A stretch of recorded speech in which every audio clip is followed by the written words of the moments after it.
মারার কাছে কি আছে?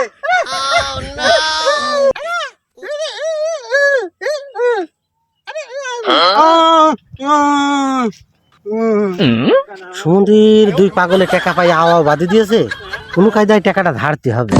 টাকাটা কি কায়দায় ধারা যায়? এই টাকাটা আমার কাছে দে। টাকা আমি মাংস করে দিছি।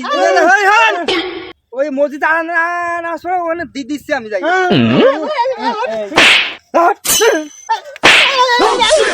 সমুদ্রের পাগলের কাছে টাকাটা ধারিয়েছি মসজিদে দেওয়ার নাম করে। আমি মসজিদে দেবো নাকি? এ আমার